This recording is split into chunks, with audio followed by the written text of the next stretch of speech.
The dining room fell silent, a second too late. In front of his parents, Xavier Bennett gripped his pregnant wife's wrist and shoved her back as if she were nothing more than an interruption. His voice stayed calm. That made it worse. He listed her failures like facts. No income, no value, no place in his future. Julia didn't argue. She didn't cry. She simply steadied herself with one hand over her stomach. Around them, no one moved. What none of them understood was simple. The company that paid for this house already belonged to her. If you believe silence can carry more truth than anger, stay with this story until the end. Tell me where you're watching from and what time it is there. And if stories about justice that unfolds quietly matter to you, consider subscribing. The house Julia Bennett lived in had always been described as comfortable. Not luxurious, not modest. Just enough to suggest stability without inviting questions. It sat on a quiet street in West Houston with trimmed hedges, a clean driveway, and a front porch that caught the late afternoon light. Neighbors waved. Deliveries arrived on time. Nothing about it hinted at fracture. Inside, the air carried a different weight. Julia moved slowly through the kitchen that morning, one hand resting lightly beneath her ribs, the other steadying herself against the counter. The doctor had told her to avoid stress, to rest, to keep everything as calm as possible for the baby. She followed those instructions precisely. Not because she believed calm would be given to her, but because she understood it had to be maintained. From the hallway, she could hear Xavier's voice. Low, irritated. Not loud enough to draw attention, but sharp enough to cut through walls. He was on the phone again. "I already told you I'll handle it," he said, pacing. "No, I don't need another lecture. I just need time." A pause. Then quieter, tighter. "I said I've got it." Julia didn't turn toward the sound. She didn't need to. She had learned over time that the tone mattered more than the words. And his tone had been changing. Not suddenly. Not in ways that would alarm anyone outside the house. But steadily. Like pressure building behind something sealed. She reached for a glass, filled it with water, and set it down without drinking. Her reflection flickered faintly in the kitchen window. Calm face, neutral eyes. No visible tension. She had practiced that. Behind her, the call ended. Footsteps followed. Xavier entered the kitchen with the same controlled expression he wore when speaking to clients or neighbors. Composed, measured, almost pleasant if someone didn't look too closely. "You're up early," he said. Julia nodded once. Couldn't sleep. He glanced at the glass of water, then at her hand resting over her stomach. "You should be resting more," he added, but the concern didn't quite reach his eyes. It sounded more like an obligation than a feeling. "I am," she said quietly. A brief silence settled between them. Xavier opened the fridge, stared inside longer than necessary, then closed it again without taking anything. "We're going to my parents' place this weekend," he said, as if the decision had already been agreed upon. "Dinner. Everyone will be there." Julia looked at him then, not with resistance, just acknowledgement. "Everyone?" she asked. "My aunt, my cousin, a few others," he said. "It's been a while. They want to see us." Us. The word hung in the air for a moment. Julia nodded again.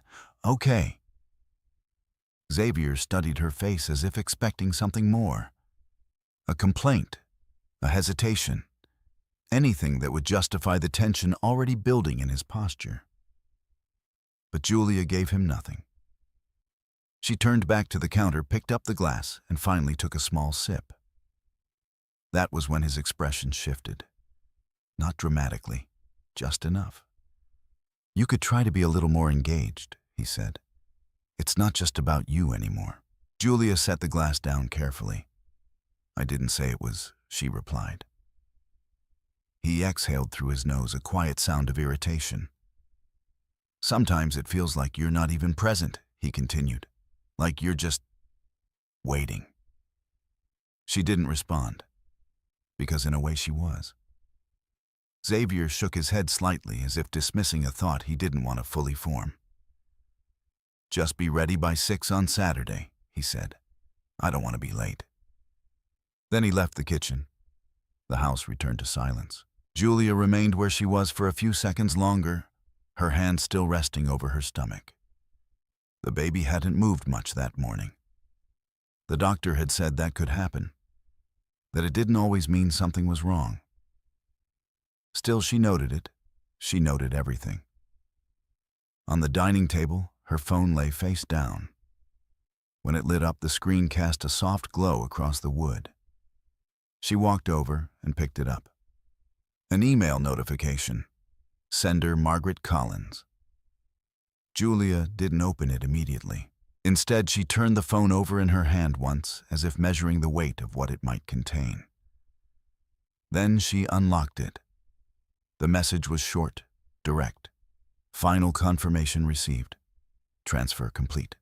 Full control effective immediately. Documentation attached. Julia read it once. Then again. Her expression didn't change. No visible reaction. No release of breath. No tightening of her grip. Only a slight stillness deeper than before. She closed the email without opening the attachments. There would be time for that. From the living room, the muted sound of a television filled the space. Xavier had turned it on, though he wasn't really watching.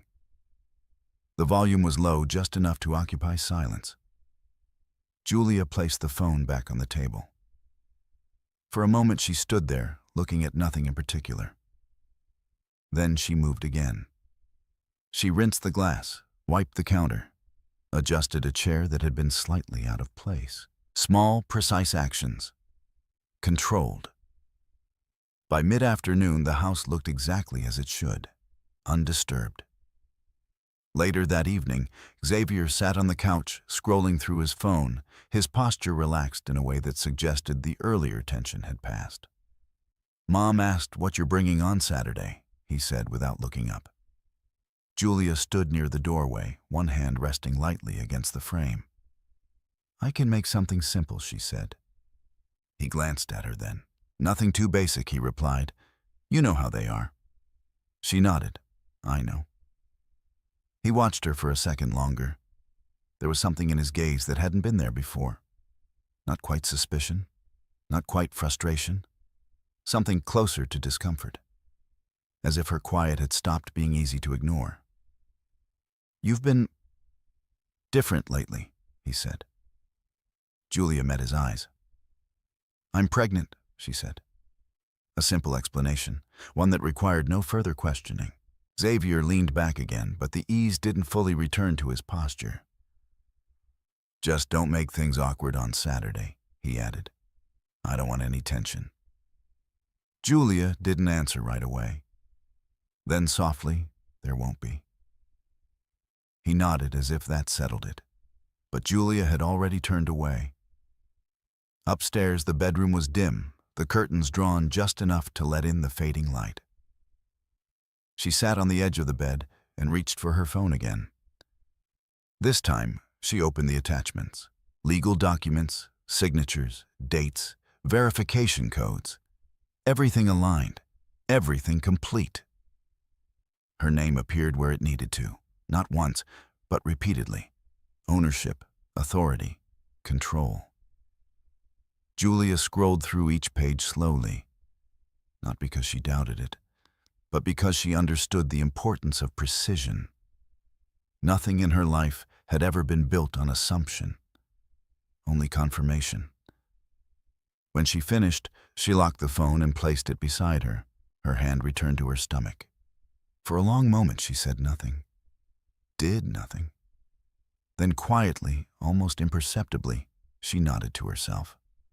Downstairs, Xavier laughed at something on his screen. The sound carried upward light and unburdened. It didn't reach her. Saturday was coming. And with it, a room full of people who believed they understood exactly who she was. Julia lay back slowly, careful of her balance, her breathing even. Her eyes remained open, not restless, not afraid, just aware. Because by the time they all sat down at that table, the truth would already be in the room. They just wouldn't recognize it yet. Julia Bennett had never been the kind of person people remembered clearly after a first meeting. Not because she lacked presence, but because she never tried to claim it. She spoke when necessary, listened longer than expected. And when a room grew loud with certainty, she tended to grow quieter, not smaller, but more precise. It had always been that way. Even before Houston, before Xavier, before the house that now held more silence than conversation. Years earlier, in a different city, Julia had sat in a glass-walled office that overlooked a river most people only noticed when the light hit it at the right angle. The office didn't belong to her. It belonged to a man who had built something large enough to be respected, but structured it quietly enough that few understood where the real control lived. His name was Arthur Hale. To most, he was a private investor with an interest in logistics and infrastructure. To a smaller circle, he was the architect behind a network of companies that rarely carried his name directly. To Julia, he had been something else. Not quite family, not quite mentor, but close enough that when his health began to fail, the conversations between them changed. "You don't need to run anything," Arthur had told her once. His voice steady despite the monitors beside him. "You just need to understand it." Julia had sat across from him, hands folded loosely in her lap. "I understand enough," she said. He had watched her for a long moment, then shook his head slightly. "Enough isn't the same as complete," he replied. "And the people around you will rely on that difference." Julia didn't argue. She rarely did. Instead, she asked questions, not many, but the kind that required clear answers. "What happens when control transfers?" she asked. Arthur smiled faintly. "It won't look like control," he said. "Not at first." That had been one of the last full conversations they had before his condition declined further. The legal work began soon after.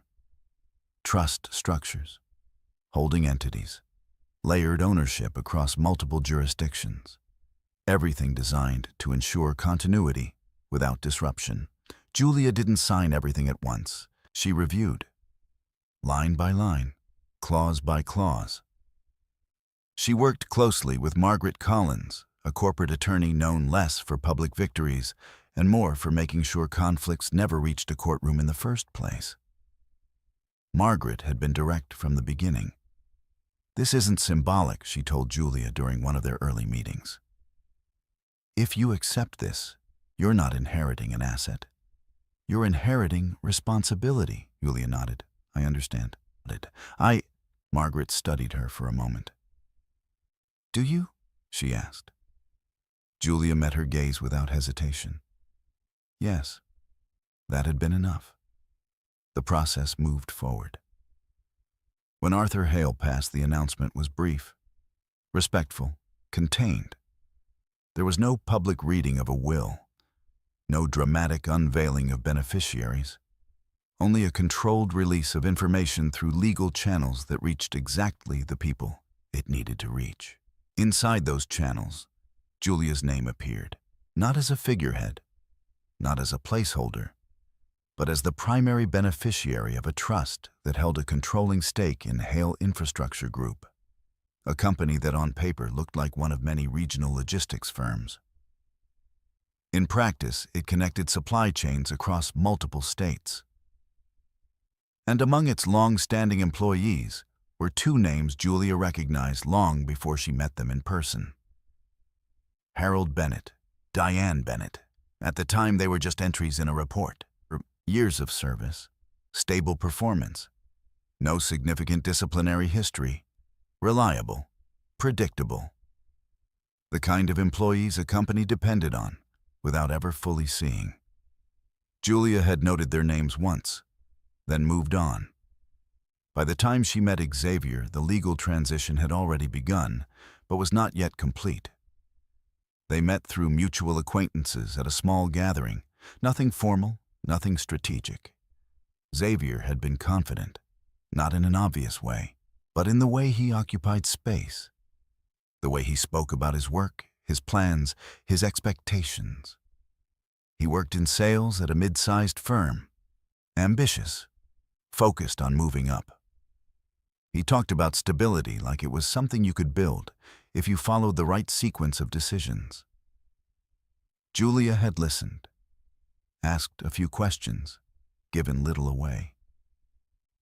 He found her quiet interesting, grounded, different from the people he usually met. When he mentioned his parents worked for a logistics company, he did so with a certain pride. "They've been there for years," he said. "It's not glamorous, but it's solid." Julia nodded. "What's the company called?" she asked. "Hale Infrastructure," he replied. The name settled between them. Julia didn't react, not visibly.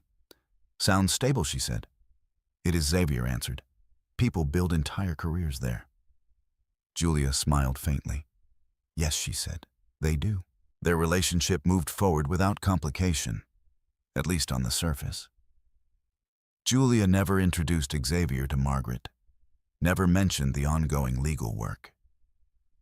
By the time the engagement happened, most of the structural changes were already in place, but final authority had not yet transferred.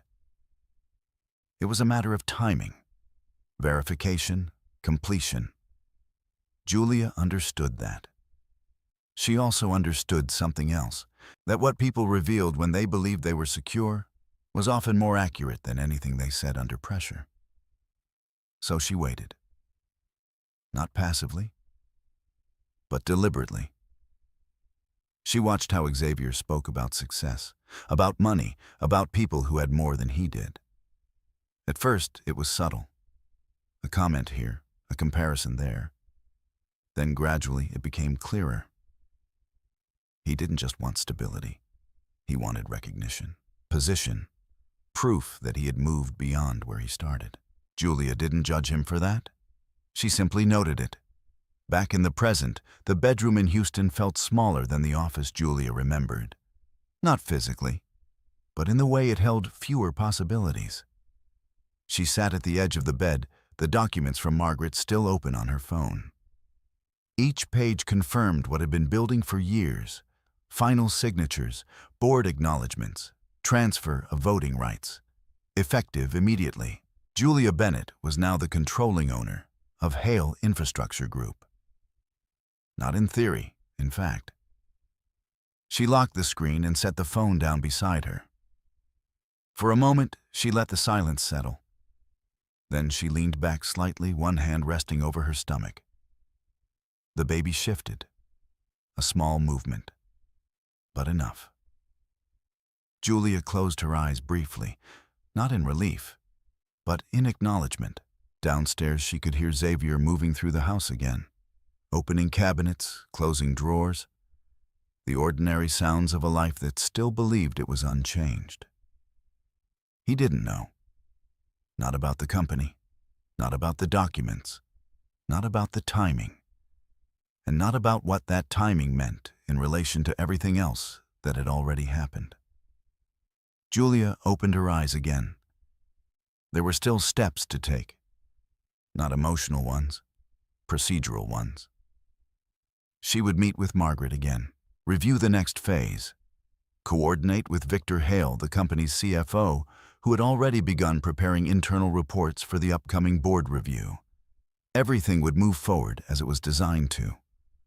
Quietly, accurately, without unnecessary attention. Because control, as Arthur had said, did not always look like control. Not at first. Julia stood slowly adjusting to the shift in her balance. She walked to the window and pulled the curtain back slightly. Outside, the street looked the same as it always had. Still, ordered, predictable. Inside, something had already changed. Not in a way that could be seen, but in a way that would eventually become impossible to ignore. Saturday was approaching, and with it a room full of people who had already decided who she was. Julia let the curtain fall back into place. Then she turned away from the window. There was nothing left to prepare emotionally, only what needed to be done. By Thursday, the house had settled into a pattern that looked almost peaceful from the outside. Mornings were quiet. Afternoons passed without interruption. Evenings carried the soft hum of routine television in the background, the occasional sound of Dish's footsteps moving from one room to another. Nothing in that rhythm suggested instability. But Julia had learned that stability, when forced, often carried the clearest signs of strain. Xavier had been coming home later, not dramatically late. Not enough to raise immediate concern from anyone who wasn't paying close attention. But the shift was consistent. 30 minutes, then an hour, then more. When he did come home, he moved through the house with a restlessness that didn't match his usual need for control. He checked his phone frequently, took calls in the hallway instead of the living room, lowered his voice when speaking, but not enough to remove the tension from it. Julia noticed all of it. She didn't ask. On Thursday evening, he entered the house just after 8. His tie was loosened, his sleeves rolled halfway up his forearms. There was a faint scent of something sharper than usual alcohol, but not enough to suggest loss of control. Just enough to soften edges. "You're still up," he said, glancing toward the kitchen where Julia stood. "I usually am," she replied. He nodded as if confirming something to himself. Dinner had already been prepared, set neatly on the table, covered. Julia had eaten earlier, as her doctor recommended. Small portions, consistent timing. Xavier uncovered the plate, looked at it briefly, then sat down without another word. He ate quickly, not out of hunger, but out of distraction. Halfway through, his phone lit up beside his hand. He checked it immediately, his expression tightening for a fraction of a second before smoothing out again. Julia watched from across the room, her posture relaxed, one hand resting lightly on the back of a chair. "Work?" she asked. Xavier didn't look up. "Something like that." A vague answer. "Intentional." Julia nodded once, accepting it without pressing further. Silence returned. After a moment, he set his fork down and leaned back slightly, exhaling, as if finishing a task rather than a meal. "I might need to move some things around this weekend," he said. Julia's gaze shifted to him. "In what way? Just timing," he replied. "I've got a few calls I need to take. Nothing major." The explanation didn't align with the certainty in his earlier plans. Julia noticed. "You said dinner was at 6, she said. "It is," he answered quickly. "I'll be there." A beat passed. "Just don't make it complicated," he added, his tone sharpening slightly. "It's already been a long week." Julia held his gaze for a second longer than usual. Then she looked away. "I won't," she said. Later that night, after Xavier had gone upstairs, Julia remained in the living room. The television was on, but she wasn't watching it. Her phone rested in her hand, the screen open to a series of documents Victor Hale had forwarded earlier that afternoon. Financial summaries, transaction logs, internal flags. Nothing that would alarm someone unfamiliar with the details. But to Julia, the pattern was clear. Several transfers had been made over the past 2 months. Amounts just below the threshold that would trigger automatic review. Accounts that connected indirectly to individuals Xavier had mentioned in passing. Colleagues, contacts, opportunities. The language he used had always been careful, broad, nonspecific. Now the structure behind it was visible. Julia scrolled slowly, her expression unchanged. There was no immediate conclusion drawn, only recognition, and then a quiet confirmation of what had already been forming beneath the surface. From the staircase, a faint creak signaled movement above. Julia locked her phone and set it beside her. Moments later, Xavier Vaish appeared at the top of the stairs, pausing as if surprised to find her still awake. "You should be sleeping," he said. Julia looked up at him. "I will." He studied her for a moment, his brow tightening slightly. "You've been on your phone a lot lately," he added. It wasn't an accusation, not yet, but it was close. Julia didn't shift. "I've had things to review," she said. "What things?" he asked. A simple question, but one that carried more weight than he intended to show. Julia met his eyes. "Medical information," she replied. The answer was true, just not complete. Xavier held her gaze for a second longer, as if deciding whether to continue. Then he nodded. "Right," he said. "Of course." He turned and went back into the bedroom. The conversation ended there. But something in the air had changed. The next morning, Julia left the house for the first time that week. Not for long, just enough to create a record. She drove to a small medical office, checked in, spoke briefly with Dr. Emily Carter, and confirmed her next appointment. Routine, documented, necessary. From there, she stopped at a quiet cafe a few blocks away. She didn't order anything complicated, just tea. She sat near the window, her phone placed carefully on the table in front of her. At exactly 10:30 it rang. Margaret Collins. Julia answered on the first vibration. "Good morning," Margaret said. "Good morning." A brief pause. "I've reviewed the latest reports Victor sent over." Margaret continued. "There are enough irregularities to justify internal review, possibly more depending on how far it goes." Julia listened without interrupting. "And the transfers?" she asked. "Fully confirmed," Margaret replied. "There's no ambiguity. You have complete control." Julia's gaze shifted to the street outside. Cars passed, people walked. Nothing paused. "Then we proceed as planned," she said. Margaret didn't respond immediately. "Are you certain you want to wait until the board meeting?" she asked. "Yes." Another pause. "You understand that once this becomes visible, it will escalate quickly," Margaret said. "I do." "And your husband?" Margaret added, her tone more measured now. Julia didn't answer right away. When she did, her voice remained steady. "He'll be informed through the same process as everyone else. Not earlier, not privately, not with warning." Margaret exhaled softly. "Understood," she said. "I'll finalize the agenda." The call ended. Julia placed the phone back on the table. Her tea had gone untouched. She lifted the cup, took a small sip, and set it down again. Across the street, a man laughed into his phone, unaware of anything beyond his immediate conversation. The world continued, as it always did, unaware of shifts that had already taken place. That evening, Xavier returned home earlier than expected. Julia was in the kitchen again, preparing something simple for herself. He watched her for a moment from the doorway.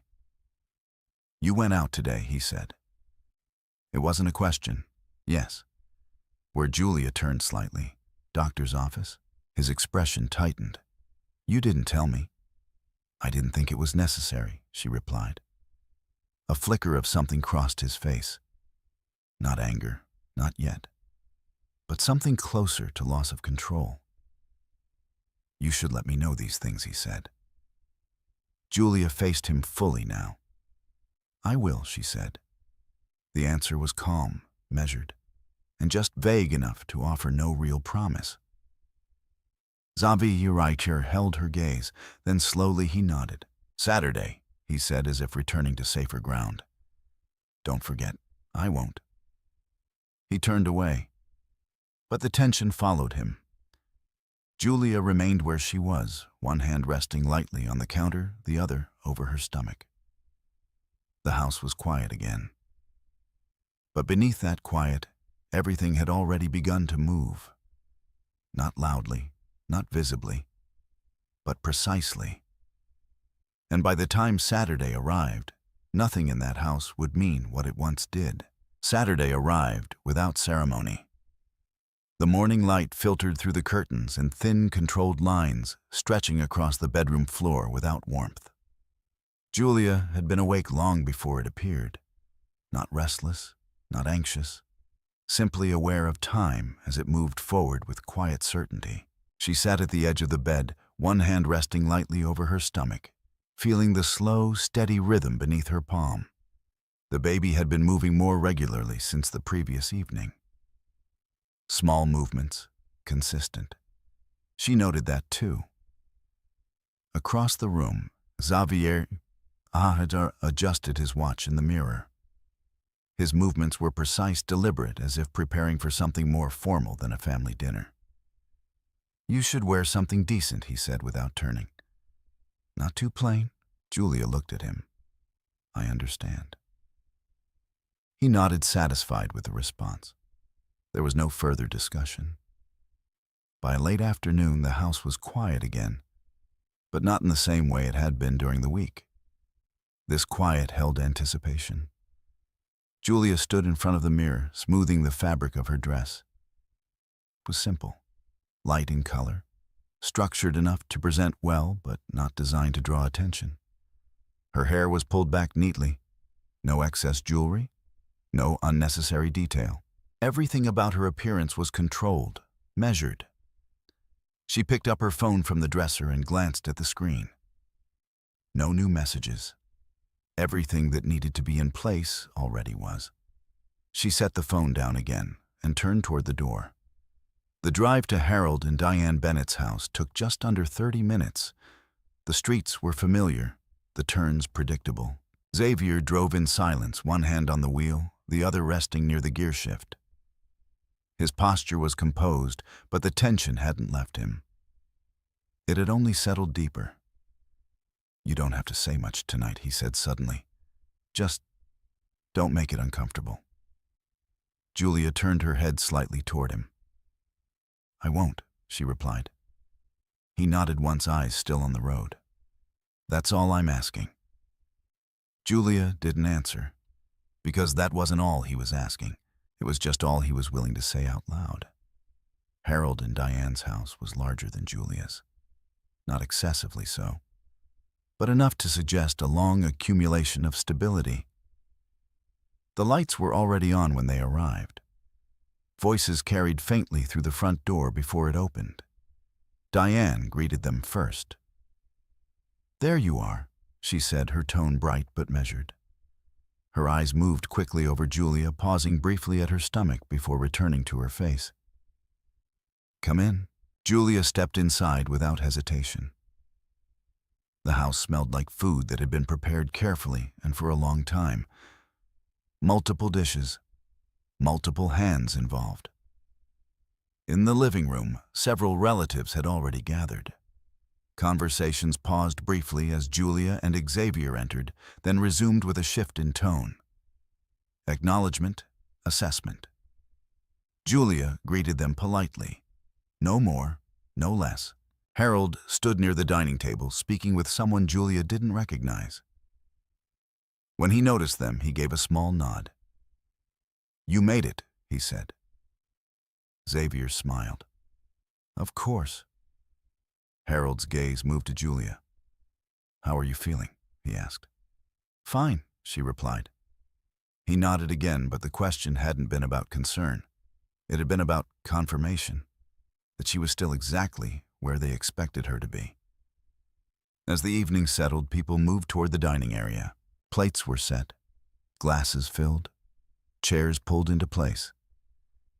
Julia took her seat, carefully positioning herself in a way that allowed her space without drawing attention to it. Xavier sat beside her.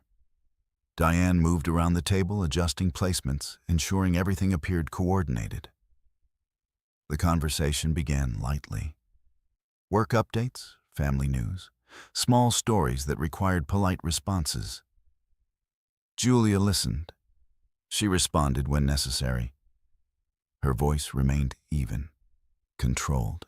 Across the table, a cousin began discussing recent promotions at a company. Hale Infrastructure is expanding again, he said. New contracts, new routes. It's a good time to be there.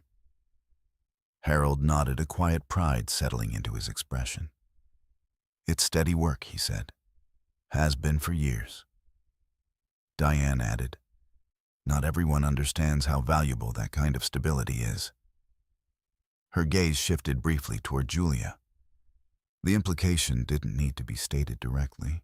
Julia acknowledged it with a slight nod. I'm sure it is, she said. Xavier leaned back slightly in his chair, his posture relaxing in the familiarity of the conversation.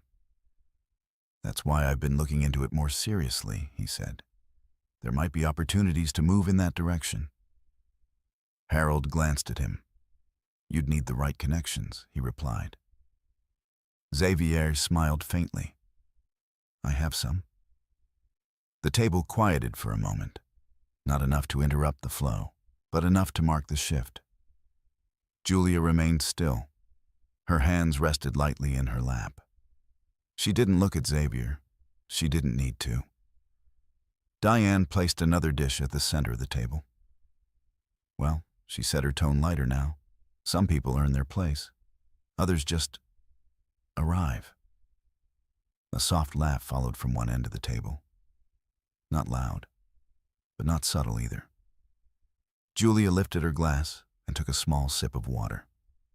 No reaction, no correction. Across from her, Xavier's expression sharpened slightly. He leaned forward, resting his forearms on the table.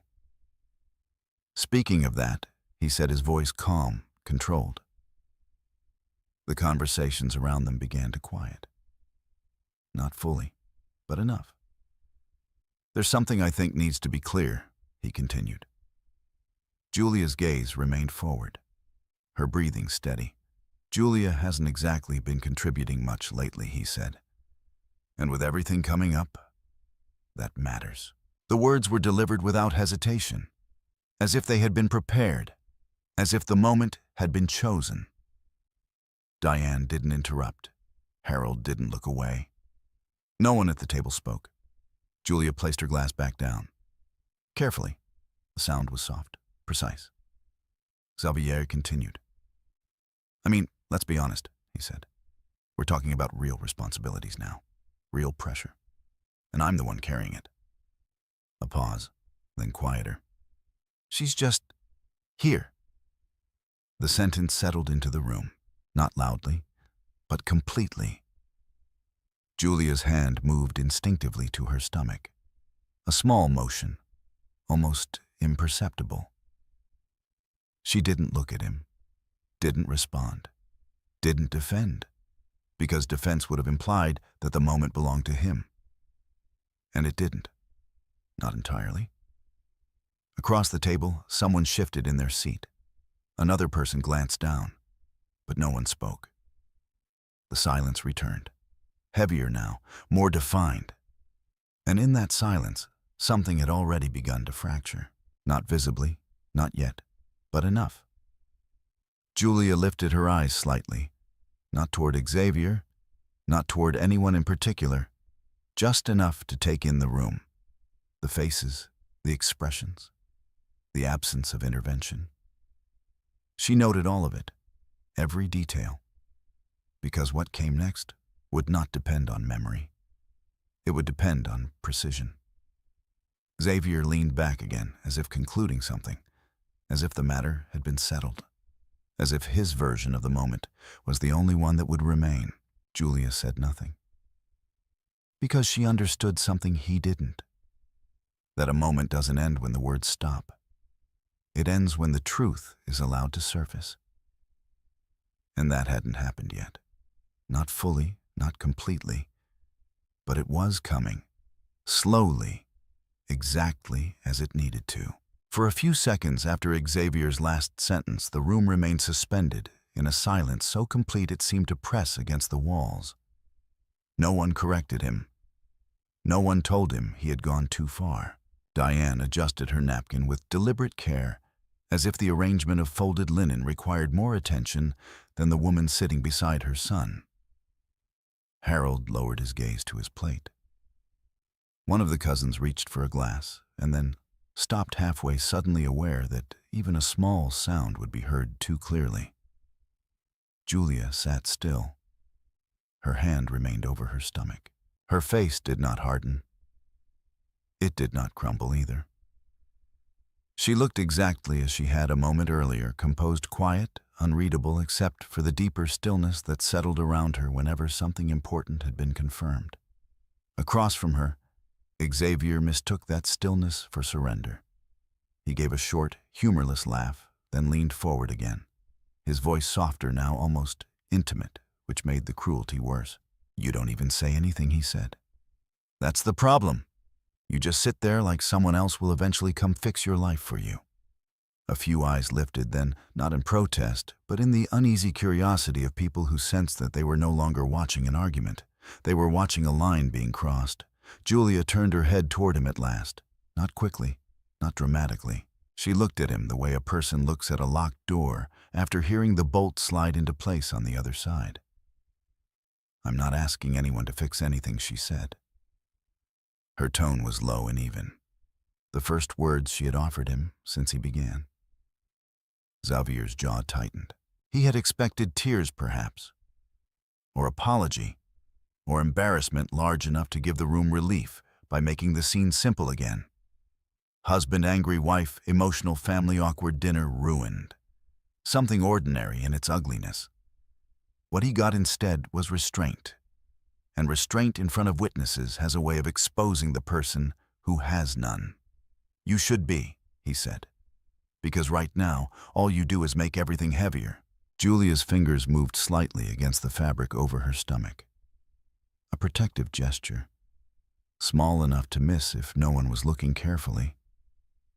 But someone was. At the far end of the table, Xavier's younger cousin Nolan had left his phone beside his water glass, with the camera lens facing outward after showing someone a photo earlier. The device sat dark and still, but the screen had not fully locked.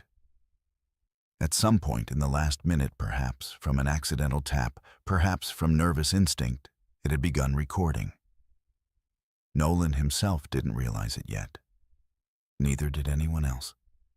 Julia took one slow breath, then another. "Xavier," Harold said at last without conviction.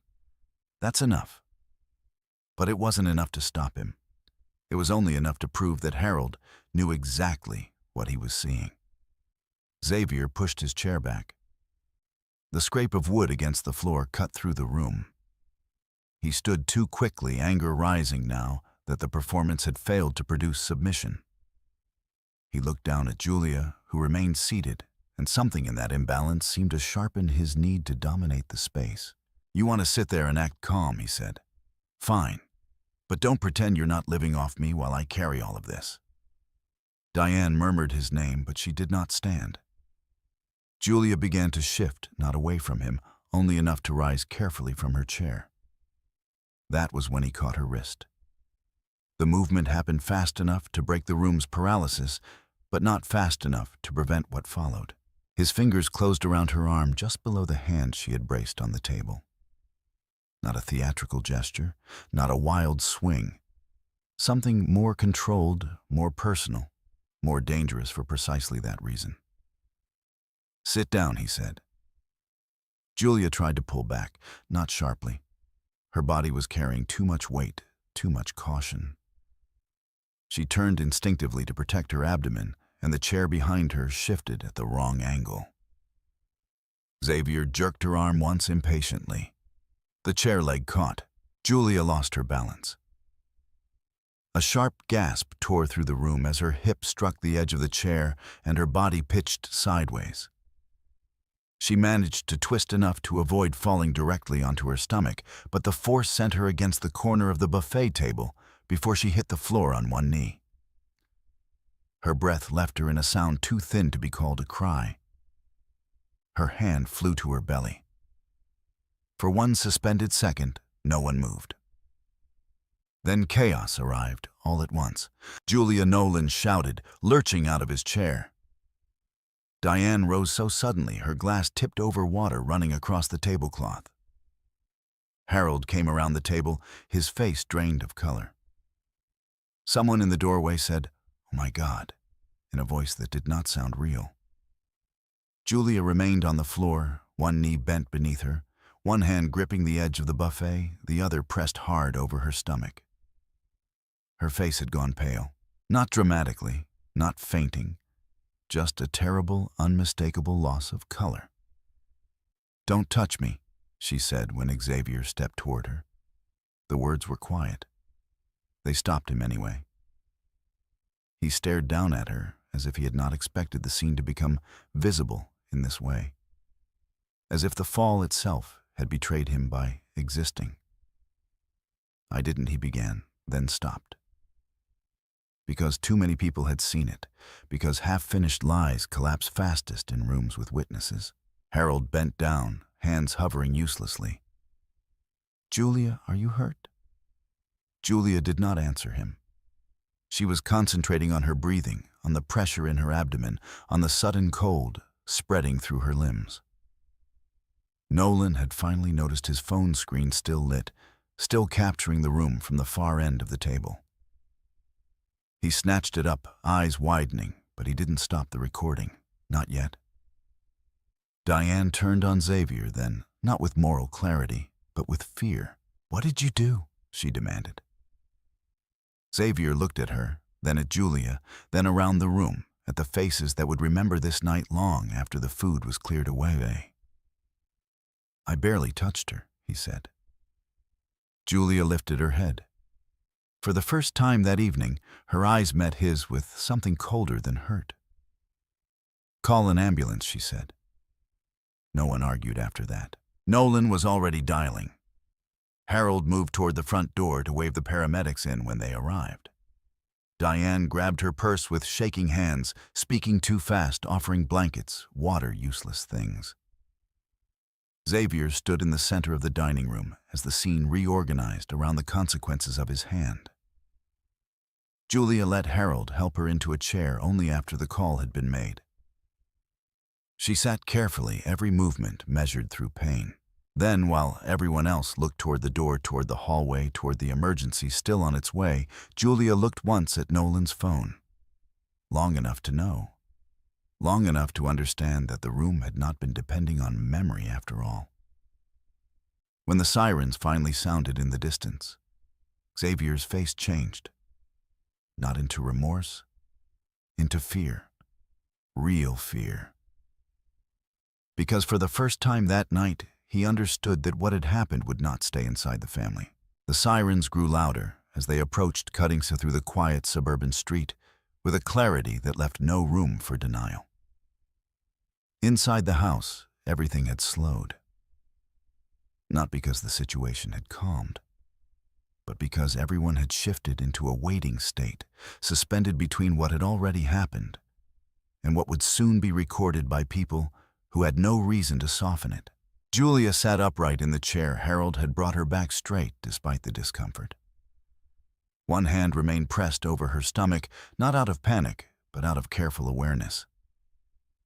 Her breathing was measured, controlled, each inhale deliberate, each exhale steady. Across the room, Xavier had stepped back toward the wall. He wasn't pacing anymore. He wasn't speaking. He stood still as if movement itself might draw more attention to him than he could afford.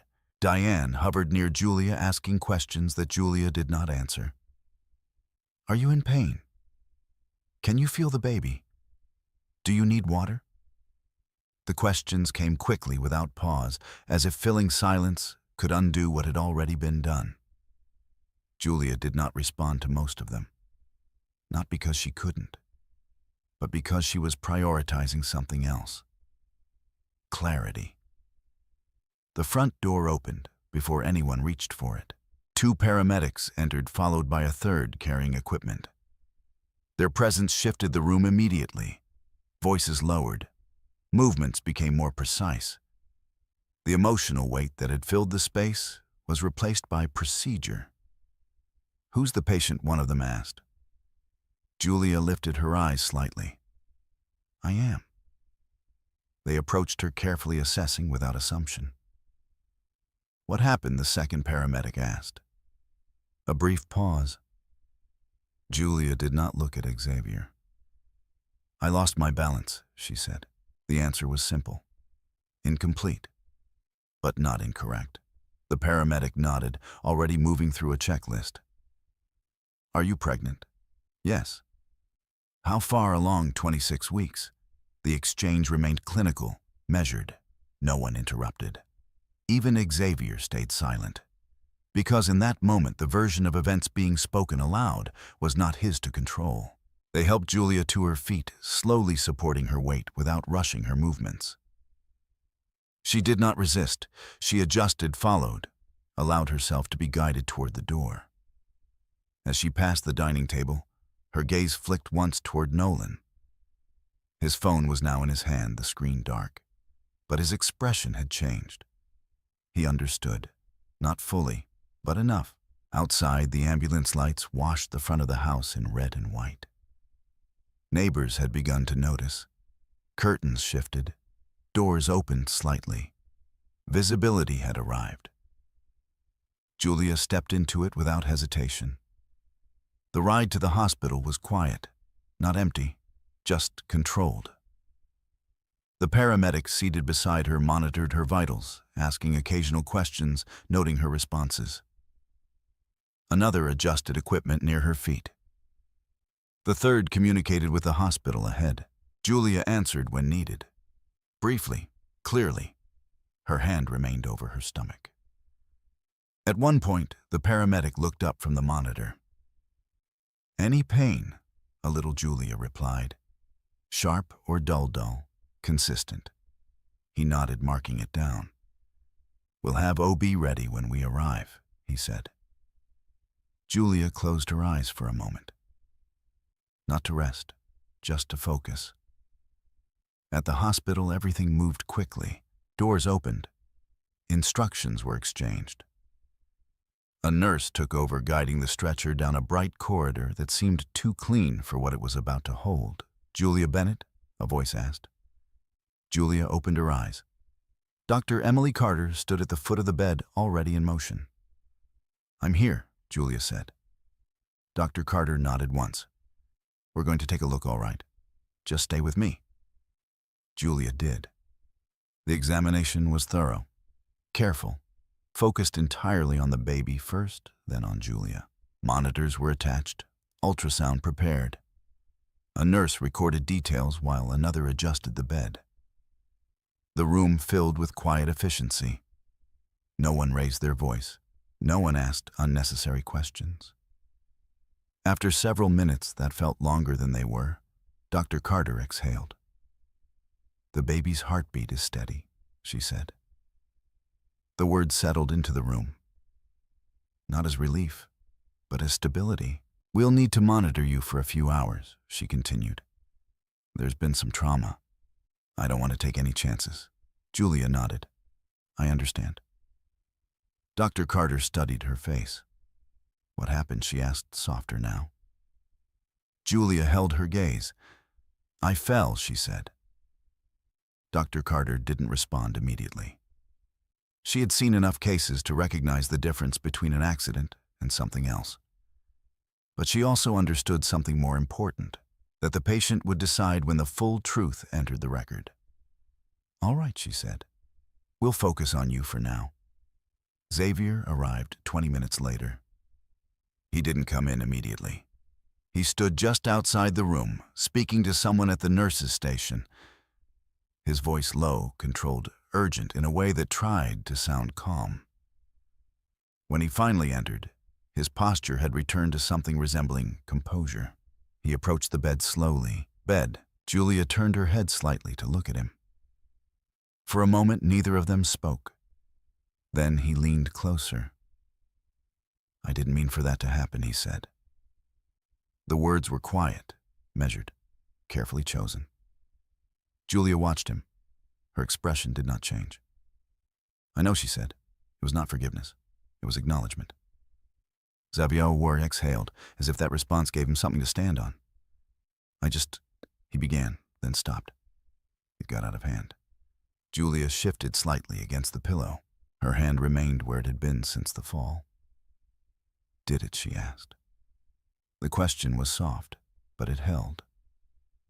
Xavier looked at her uncertain for the first time. I'm here now, he said. That's what matters. Julia did not answer, because that was not what mattered. Not anymore. An hour later, Margaret Collins arrived. She did not rush into the room. She paused at the doorway, taking in the scene with a single, practiced glance. Then she stepped inside. Julia, she said. Julia turned her head. Margaret. No introduction was made. No explanation offered. Margaret approached the bed, placing her folder on the small table beside it. I came as soon as I could, she said. Julia nodded. Thank you. Margaret's eyes moved briefly toward Xavier. Not questioning, not surprised, just noting. Then back to Julia. Have you spoken to anyone about what happened, she asked. Julia held her gaze. Not yet. Margaret inclined her head slightly. Good, she said. We'll do this properly. Xavier straightened. What is that supposed to mean? He asked. Margaret turned to him for the first time. It means, she said evenly, that from this point forward, communication will go through me. The room shifted. Subtly, but completely. Xavier frowned. I'm her husband, he said. Margaret's expression did not change. And she is my client. Silence followed, not the same silence as before. This one had structure, direction. Julia looked at Margaret, then at Xavier, then back at Margaret. Start with the records, she said. Margaret nodded once. I already have them. Julia's hand rested lightly over her stomach. Her breathing steady, her voice unchanged. But something in the room had moved. Not emotionally, not visibly, but in a way that would not reverse. Because whatever this had been before a family issue, a private mistake, a moment that could be minimized, it was no longer that. Now it had a record. And soon it would have a process. The hospital room settled into a quieter rhythm after midnight. Machines continued their steady work. The soft, consistent beeping of monitors created a structure that replaced the chaos of earlier hours. Nurses moved in and out with minimal conversation, checking readings, adjusting settings, recording observations. Julia remained awake. Not because she couldn't sleep, but because there was still too much that required her attention. Margaret Collins sat in the chair beside the bed, a folder open across her lap. The documents inside were arranged with the same precision Julia expected from her chronological labeled cross-referenced. On the small table nearby, Julia's phone rested face up. Silent, but no longer passive. Xavier had left the room an hour earlier, not by choice. Margaret had made that clear without raising her voice. We'll need some time, she had said. And that had been enough. Now the space belonged to procedure. Let's start with the immediate record, Margaret said quietly, her voice low enough to remain private but clear enough to carry authority. You told the paramedics you lost your balance. Julia nodded slightly. I did. Margaret didn't look up from the page she was reviewing. That gives us flexibility, she said. It doesn't contradict what happened. It just doesn't define it yet. Julia's gaze remained steady. That was intentional, she said. I know, Margaret replied. A brief pause settled between them. Margaret turned a page. I've already requested the hospital's intake report, vital records, and imaging notes, she continued. Dr. Carter's preliminary observations are consistent with blunt impact, but not severe enough to trigger immediate escalation. That works in our favor. Julia listened without interruption. We also need external documentation, Margaret added. Anything from the house, witness statements, digital evidence. Julia's eyes shifted just slightly. There is a recording, she said. Margaret looked up then. From where a phone, Julia replied. At the table. It was active during the incident. Margaret held her gaze for a moment longer than usual. Do you know who has it? Yes. Will they cooperate? Julia considered the question for a fraction of a second. They don't understand the full weight of what they have yet, she said. But they will. Margaret nodded once, already adjusting her plan. I'll reach out in the morning, she said. We'll secure a copy before anything gets lost, deleted, or reconsidered. Julia understood what that meant. Not everyone chose accuracy when pressure entered the room, especially when that pressure came from family. Across the hospital, Xavier stood alone near a vending machine that hummed louder than necessary. He hadn't moved in several minutes, not because he had nowhere to go, but because every direction now carried consequences. He replayed the moment in his head. Not the entire evening, just the part that mattered. The grip on her wrist, the pull, the frame of the fall. In his memory it remained smaller than it had looked. Less force, less intention, less responsibility. But memory wasn't the only thing that existed anymore. There had been too many eyes, too many angles, and now a lawyer. That part unsettled him more than anything else. Margaret Collins hadn't raised her voice, hadn't accused him directly, but the shift she introduced into the room had been unmistakable. From that point on, nothing he said would stand alone. Everything would be measured, verified, compared. He ran a hand over his face, exhaling slowly. Then he reached for his phone. 3 missed calls from Diane, 2 from Harold, a message from Nolan. We need to talk. Xavier stared at the screen for a moment. Then he locked it again without responding. Back in the room, Margaret closed the folder halfway. There's another layer we need to address, she said. Julia turned her head slightly. The company, Margaret continued. Julia didn't react outwardly, but the shift in topic was clear. Victor sent over the latest internal review, Margaret said. There are irregular financial movements tied to Xavier. Not directly through the company, but through associated accounts that intersect with individuals he's been communicating with. Julia absorbed that without visible reaction. Timing, she asked. Within the last 60 days, Margaret replied. Escalating. Julia's fingers moved slightly against the blanket. He's trying to position himself, she said. Yes, Margaret's tone remained neutral. And he believes he has access through his parents. Julia looked at her. He does, she said. Just not in the way he thinks. Margaret allowed the corner of that statement to settle before continuing. The board meeting is scheduled for Monday morning, she said. We can move it sooner if necessary. Julia shook her head slightly. No. Margaret studied her. You want it to proceed as planned? Yes, even with everything that's happened. Julia's gaze remained steady, especially because of it. Margaret leaned back slightly in her chair. There was no disagreement in her expression, only acknowledgement. Then we'll proceed, she said. At 2 in the morning, the nurse returned to check Julia's vitals. Still stable, she said, softly adjusting the monitor. Baby's doing well. Julia nodded. Thank you. When the nurse left the room, grew quiet again. Margaret closed the folder fully this time. I'll stay until morning, she said. You don't have to, Julia replied. I know. That was the end of that exchange. Across the city, Diane sat at her kitchen table, the remains of dinner still untouched around her. The house felt different now. Not because anything had changed physically, but because something had been seen that could not be unseen. Harold stood near the window looking out into the dark street. Neither of them spoke for a long time.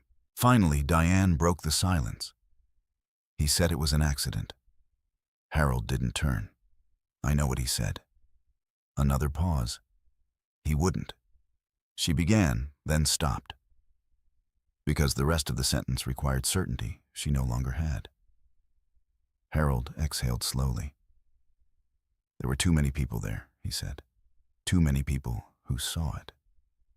Diane looked down at her hands. And now there's a lawyer, she added. The words sat heavily between them. Not just because of what it implied, but because of what it signaled. This was no longer contained, no longer manageable through conversation alone. Harold turned then, his expression tighter than it had been earlier. We need to be careful, he said. Diane nodded, but neither of them yet understood how careful would not be enough. Back in the hospital, Julia finally closed her eyes. Not to escape, but to conserve. Her hand remained over her stomach, the position now instinctive. Margaret watched her for a moment, then looked down at the folder again. Everything was aligning. The incident, the records, the timing. Individually, each piece mattered. Together, they formed something far more precise, something that would not depend on emotion, only sequence, only fact. And in that sequence, Julia was no longer reacting. She was directing, slowly, quietly, exactly as she intended. Morning arrived at the hospital without announcement. The shift change brought new voices, new footsteps, and a fresh layer of clinical distance. Curtains were adjusted. Charts were updated. Light filtered in through narrow windows, turning everything a shade more visible than it had been during the night. Julia opened her eyes before anyone spoke to her. Her body felt heavier but stable. The dull ache remained, but it had settled into something predictable. Her hand moved instinctively to her stomach. The baby responded. A small movement, consistent. She noted that. Across the room, Margaret was already awake, seated upright, with the same folder open, though the pages had shifted. A legal pad rested beside it, now filled with notes written in tight, controlled lines. "You're awake," Margaret said. "Yes." "How are you feeling?" "Stable." Margaret nodded once, as if that confirmed something already expected. "We'll have a few things to address this morning," she said, "before anyone else gets involved." Julia turned her head slightly toward her. "Has anyone contacted you?" she asked. Margaret glanced at her phone. "Several attempts," she said. "Your husband, his parents. I haven't responded." Julia accepted that without comment. There was a rhythm to this now. Timing mattered. Sequence mattered more. Across town, Xavier hadn't slept. He sat in the driver's seat of his car outside the hospital parking structure. His phone in his hand, the screen lit with messages he had read but not answered. Diane had called again at dawn. This time, he picked up. "Where are you?" she asked immediately. "At the hospital," he said. "How is she?" "She's fine," Xavier replied. "They're just keeping her for observation." There was a pause on the other end. "And the baby, they said it's okay." Another pause. Longer. Xavier, Diane said carefully, "We need to talk about last night." He exhaled slowly, looking out through the windshield at nothing in particular. "It was an accident," he said. Diane didn't respond right away. "There were a lot of people there," she said finally. "I know." "And Nolan?" She continued, then stopped. Xavier's grip tightened slightly around the phone. "What about Nolan?" he asked. "He has a recording." The words landed cleanly. No emphasis. No dramatics, just fact. Xavier closed his eyes for a brief second. "How much?" he asked. "Enough," Diane said. Silence followed. Not confusion, not denial, recognition. Xavier leaned back in his seat, the controlled structure he had maintained since the night before, beginning to fracture at the edges. "Has he sent it to anyone?" he asked. "Not yet," Diane replied. "But he doesn't know what to do with it."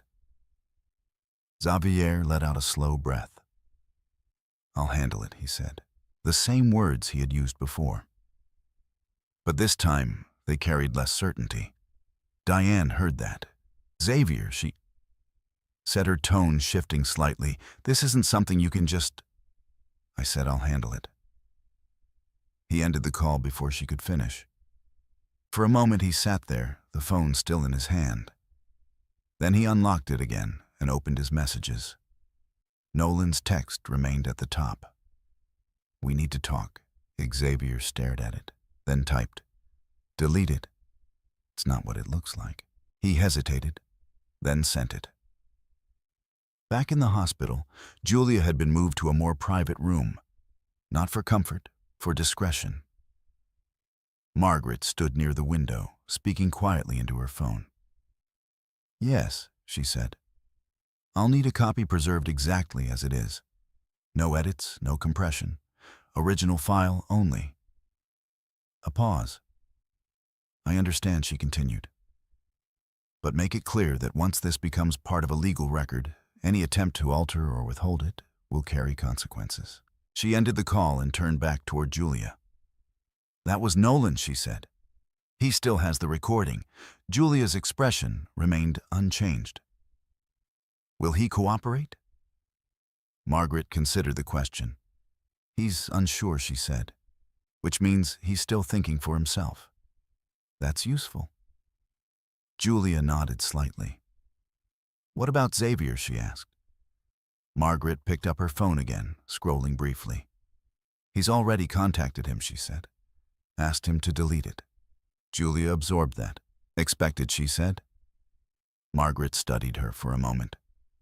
"You're not concerned?" Julia's gaze remained steady. "No." Margaret raised an eyebrow slightly. Why Julia's hand rested lightly against the blanket. "Because pressure reveals priorities," she said. "And once someone sees what something really is, it's difficult to convince them it's something else." Margaret allowed that to settle, then nodded. "I'll secure the file within the hour," she said. At 10 o'clock, Dr. Emily Carter returned. She reviewed the latest readings, checked Julia's condition, and nodded with quiet approval. "Everything remains stable," she said. "No signs of immediate complications." Julia inclined her head slightly. "Thank you." Dr. Carter hesitated for a moment before continuing. "I need to ask again," she said, "about what happened." Julia looked at her. The room remained still. Margaret did not interrupt. She did not need to. Julia's voice when she spoke was calm. "There was an incident," she said. Dr. Carter's expression did not change. "What kind of incident?" Julia held her gaze. "One that requires documentation," she replied. "That was enough, for now." Dr. Carter nodded slowly. "I'll note that," she said. "If you choose to expand on it later, we can update the record." Julia understood the offer, and the timing it allowed. At the same time across the city, Nolan sat in his apartment staring at his phone. The video was still there, untouched, unedited. He had watched it twice, not because he wanted to, but because he needed to be sure. Each time it felt worse, not louder, not more dramatic, just clearer. Xavier's message sat below it. "Delete it. It's not what it looks like." Nolan read it again, then looked back at the video, then back at the message. His thumb hovered over the screen. For a moment the decision felt simple. Family, loyalty, protection. But the image in the video didn't align with those words. Not cleanly, not convincingly. And once that misalignment was seen, it couldn't be unseen. His phone buzzed. A new message. Unknown number. "This is Margaret Collins. I represent Julia Bennett. I'd like to speak with you regarding the recording from last night." Nolan stared at the message, then at Xavier's, then at the video. 3 versions of the same moment, each asking for a different outcome. He leaned back in his chair, exhaling slowly. Then he opened a new message. "To Margaret. I still have it?" He paused, then added, "I haven't sent it to anyone." And finally, what happens next, back in the hospital? Margaret's phone vibrated. She read the message, then looked at Julia. "He's ready," she said. Julia nodded once, not in relief, in confirmation, because the process was moving exactly as it needed to. Outside the window, the city continued without interruption. Cars moved, people walked. Conversations unfolded that had nothing to do with what was now taking shape inside a single hospital room. But that didn't change the direction of what had already begun. Because now there was a record, a witness, and a decision that had not been made out of fear, but out of clarity. And once clarity enters a situation like this, it doesn't leave. It builds, step by step, exactly as it was meant to. By Monday morning, the city had already returned to its usual pace. Traffic filled the highways. Office towers reflected the early light. People moved through lobbies with coffee in hand, speaking about deadlines, meetings numbers that would be reviewed and revised before the day ended. Inside Hale Infrastructure Group's headquarters, the rhythm felt familiar. But the structure beneath it had shifted. The boardroom on the 23rd floor had been prepared before anyone arrived. The table was set with clean lines folders placed at each seat, water glasses aligned. A digital screen, dark but ready. No announcement had been made to the broader staff. Only those required were present. Harold Bennett arrived 10 minutes early. He rarely did that. His steps were measured as he walked through the corridor, nodding to a few colleagues who greeted him out of habit. Nothing in their expressions suggested they knew anything had changed. That unsettled him more than if they had. Diane arrived shortly after, her posture composed but tighter than usual. She adjusted her sleeve once, then again, a small repetition that had nothing to do with appearance. "Did you speak to Xavier?" she asked quietly. Harold shook his head. "No." Diane exhaled. "He said he would handle it." Harold looked at her then. "That doesn't mean he can." The words were not harsh, just accurate. They took their seats without further discussion. Others filtered in. Department heads, legal representatives, a few senior managers who had been called in without full explanation. Victor Hale entered last among them, carrying a thin folder that looked less significant than it was. He greeted no one directly, just a brief nod as he took his place near the head of the table. The room settled. Conversation lowered, and then stopped, because the final person had arrived. Julia Bennett entered without announcement. She did not rush. She did not pause. Her pace was steady, her posture upright, despite the lingering strain in her body. She wore a simple, structured outfit in neutral tones. No visible display of status, no attempt to draw attention. She didn't need to. Every eye in the room followed her. Not because they understood why, but because something in the air had already shifted in anticipation of her presence. Harold's expression changed first. Not dramatically, just enough. Recognition without understanding. Diane's reaction followed. A flicker of confusion, then something sharper. Julia reached the head of the table and stopped. For a moment, no one spoke. Then Margaret Collins stepped forward from the side of the room. "Thank you all for coming on short notice," she said. Her voice carried easily, controlled, professional. "This meeting has been convened to address a structural update regarding ownership and governance." A pause. She looked around the room, making brief eye contact with each person. Effective as of last week, the controlling interest of Hale Infrastructure Group has been formally transferred. The words were clear, precise. They did not raise their volume. They did not need to. A quiet ripple moved through the room, not loud enough to interrupt, but enough to be felt. Margaret continued. "All documentation has been reviewed, verified, and filed in accordance with corporate and legal standards." She stepped slightly to the side. Please direct your attention to the primary beneficiary and current controlling owner. There was no dramatic gesture, no pause for effect, only a simple shift in position, revealing Julia fully at the head of the table. Silence followed. Not confusion, not disbelief. Something deeper, a recalibration. Harold leaned forward slightly, his hands resting on the table as if grounding himself. Diane's lips parted, but no words came. Across the room, a manager shifted in his seat, glancing quickly between Julia and Victor. Xavier Rayu arrived then. Late. The door opened just enough to draw attention, and he stepped inside with the confidence of someone who still believed he understood the structure of the room. "I'm here," he said, closing the door behind him. No one responded. His gaze moved across the table, then stopped. On Julia, standing at the head, not seated, not waiting, standing. Something in his expression stalled, just for a second. Then he recovered. "What is this?" he asked, looking toward Harold, then Diane. "What's going on?" Margaret answered. "This is a scheduled board session," she said. "You were notified." Xavier frowned. "I wasn't told she'd be here." The statement carried an assumption that her presence required explanation.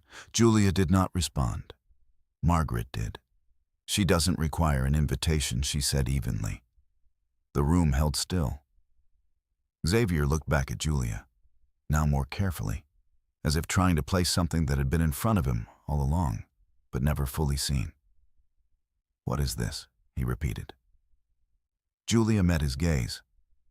Not with challenge, not with anger, just clarity. "Take a seat," she said. Her voice was quiet, but it did not leave space for refusal. Xavier hesitated, then pulled out a chair and sat. Not because he agreed, but because the room had already aligned in a direction he did not control. Margaret resumed. "As of this morning, all voting rights associated with the controlling interest have been executed under Julia Bennett's authority." She placed a document on the table. Victor followed, distributing copies. Harold picked one up. His eyes moved across the page, then stopped. At the name, Julia Bennett, repeated, consistently, across every relevant section. Diane leaned closer, reading over his shoulder. Her breath caught. "Is this?" she began, then stopped, because the answer was already in front of her. Across the table, Xavier did not reach for the document immediately.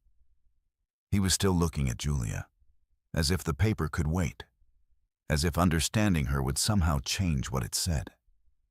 "This doesn't make sense," he said. Julia did not move. "It does," she replied. He shook his head slightly. No, this is some kind of mistake. There's no way," Margaret interrupted. "There is no mistake," she said. "The transfer has been finalized, verified by independent audit and legal review." Xavier's attention snapped toward her. "You're telling me she owns this company?" Margaret held his gaze. "I'm telling you, she controls it." The distinction landed. Harder than the statement itself. Xavier leaned back in his chair. A short, disbelieving laugh escaped him. "That's not possible," he said. He stopped, because every version of that sentence required an assumption he could no longer prove. Julia had not claimed anything, had not argued, had not defended herself. And now, she did not need to. Victor spoke for the first time. "Effective. Immediately, all strategic decisions will be reviewed under updated governance," he said. "Any existing financial irregularities will be subject to internal audit." The words were calm, but targeted. Xavier's gaze shifted toward him. "What irregularities?" he asked. Victor opened his folder. "There are several transactions we'll need to discuss," he said. Harold looked up from the document. Slowly, his expression had changed. Not into anger, into realization. He turned his head toward Julia, and for the first time, he saw her without the assumptions he had carried for years. Diane followed. Her earlier certainty had dissolved into something quieter, more uncertain, more aware. Julia remained where she was. Her hands rested lightly against the edge of the table, her posture unchanged. She did not look at the documents again. She did not look around the room. She looked only at Xavier, because he was the last one still trying to understand a version of reality that no longer existed. "This isn't over," he said. The words came quickly, instinctively. Julia held his gaze. "No," she said. And for the first time, there was something different in her voice. Not louder, not sharper, just final. "It isn't." The room did not move. No one spoke, because everyone understood in that moment that what had just been revealed was not the conclusion. It was the beginning of something that would follow a process none of them could interrupt, not with denial, not with familiarity, not with the version of her they had believed in, because that version had never been complete. And now, neither was the story. No one reached for their water. No one checked their phone. The room held its breath in a way that made small movements feel louder than they were. Paper shifted as Harold turned another page. The faint rasp of it sounded deliberate, as if reading itself had become an act that required permission. Diane's hand hovered near the document but did not touch it. Across the table, two department heads exchanged a brief glance and then looked down again, choosing neutrality over curiosity. Victor Hale remained composed, his folder open, his posture steady. Margaret Collins stood to one side, not seated, not occupying space unnecessarily, but present in a way that made the structure of the room feel defined. At the head of the table, Julia did not move. She let the documents do what they were designed to do. Sequence, confirmation, authority. Xavier picked up his copy at last. He didn't read it from the beginning. He went straight to the signature page. His eyes scanned the lines quickly, then slowed. He read the names, the dates, the verification marks. He turned the page, then another, looking for something that would contradict the first. There was nothing. "This doesn't mean anything," he said, though his voice had already lost its earlier certainty. "Paper can say anything." Margaret answered without stepping forward. "Paper can say many things," she said. "These documents say one thing consistently across independent review. That consistency is what gives them weight." Xavier looked up at her. "And you expect everyone here to just accept that?" he asked. Margaret's gaze didn't shift. "I expect everyone here to follow the law and the structure of the company they work for." The distinction landed quietly. This was not a matter of belief. It was a matter of obligation. Xavier turned toward his parents. "You knew about this?" he asked. Harold's hands remained on the table. "No," he said. Diane shook her head slowly. "No." The word carried more than denial. It carried the beginning of something else. Recognition. Not of the situation, but of their position within it. Xavier let out a short breath, somewhere between a laugh and something tighter. "So what? What kept this from everyone," he said, gesturing vaguely toward Julia. "From me," Julia answered him directly. "Yes."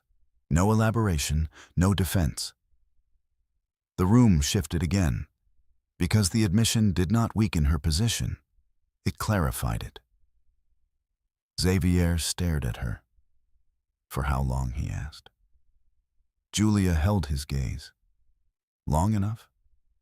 The answer did not satisfy him. It was not meant to. He leaned forward, his hands flattening against the table. "This is exactly what I'm talking about," he said. "You sit there quiet, acting like you're not part of anything.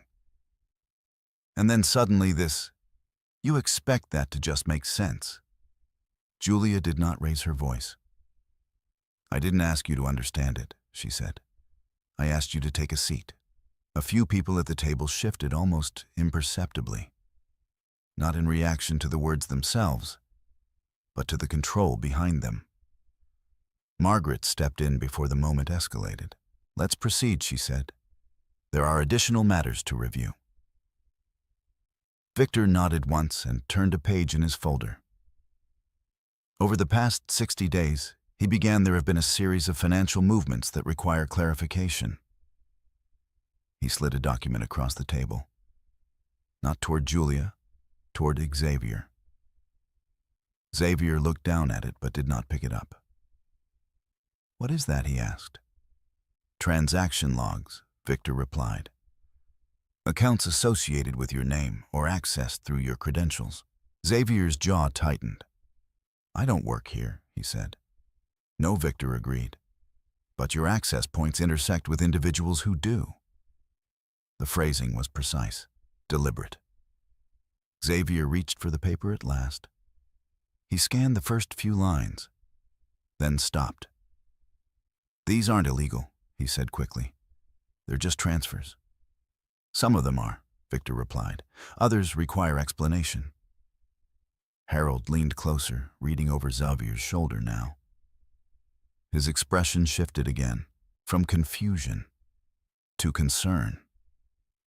"Xavier," he said quietly, "what is this?" Xavier didn't answer him. He was still reading, still trying to understand how much of this had been seen, how much had been recorded. Margaret spoke again. "These records will be reviewed internally," she said. "If necessary, they will be referred for external evaluation." Xavier looked up sharply. "You're not sending anything anywhere," he said. Margaret's expression did not change. "That decision is not yours to make." The words landed cleanly. Xavier pushed his chair back slightly. "This is ridiculous," he said. "All of this meeting, these documents, this is just an overreaction to a situation that got out of hand." The room held still, because that was the first time the incident had been referenced directly. Margaret did not respond immediately. She allowed the statement to exist. Then she said, "We will address that as well." She looked toward Julia briefly, not for permission, for sequence. Julia gave a small nod. Margaret reached into her folder and removed a separate document. "An incident occurred on Saturday evening," she said. In the presence of multiple witnesses, Xavier's expression hardened. "It was an accident," he said. Margaret placed the document on the table. "A recording exists," she said. Silence, not the same silence as before. This one carried direction. Xavier's eyes flickered, just once. But it was enough. "That doesn't prove anything," he said. "It provides context," Margaret replied, "along with witness statements and medical documentation." Diane's hand moved to her mouth, not in shock, in realization. Harold closed his eyes briefly, then opened them again. Slowly. "What kind of documentation?" he asked. Margaret answered. "Hospital intake, physician observation, timeline verification." Each word added weight. Not emotionally, structurally. Xavier looked at Julia, not with anger now, with something closer to calculation. "You're really doing this?" he asked. Julia met his gaze. "I'm following the process," she said. He shook his head. "This is still between us," he insisted. "It doesn't belong here." Julia's voice did not change. It stopped being between us when it happened in front of everyone else. No one interrupted, because no one could. Xavier looked around the room, at the faces that had been present that night, at the people who had said nothing, at the same people now saying even less. The difference was not in volume, it was in direction. Before their silence had protected him. Now it did not. He leaned back slowly, the fight in his posture shifting into something less certain. "This is going too far," he said. Margaret closed her folder. "No," she replied. "This is exactly as far as it needs to go." Victor adjusted the papers in front of him. "The audit will proceed," he said, "as will the internal review." Harold looked down at his hands, then back at Julia. His voice when he spoke was quieter than it had been in years. "What happens now?" he asked. Julia answered him. Now she said everything is documented. A pause. Then calmly, and everything moves forward. The room remained still. Because forward in this context did not mean resolution, it meant process, sequence, consequence. And none of it would depend on how anyone felt about it. Only on what had already been set in motion. No one spoke for several seconds after Julia's last sentence. The stillness was not confusion anymore. It was alignment. The room had adjusted to a new center, and that center was no longer uncertain. Victor closed one folder and opened another. "Let's proceed with the evidentiary sequence," he said. The phrasing was deliberate, not emotional, not accusatory. It placed what came next into a structure that could not be dismissed as reaction. Margaret stepped forward again, a small device in her hand, not dramatic, not displayed, just present. "The recording referenced earlier has been secured in its original format," she said. "It has not been altered." Xavier's shoulders tightened. "You're not playing that here," he said. Margaret didn't look at him. She looked at the room. "This is a closed session," she said. "All participants are bound by confidentiality." A quiet acknowledgement moved through the table. Not spoken, but understood. Xavier leaned forward. "This has nothing to do with the company," he insisted. "You can't just—" Julia spoke. "It has everything to do with it." Her tone did not rise, but it interrupted him completely. He turned to her. How he demanded. Julia held his gaze. "Because conduct matters," she said, "especially when it intersects with access, influence, and decision-making." The words were not abstract. They were precise. Victor nodded once as if confirming the framework.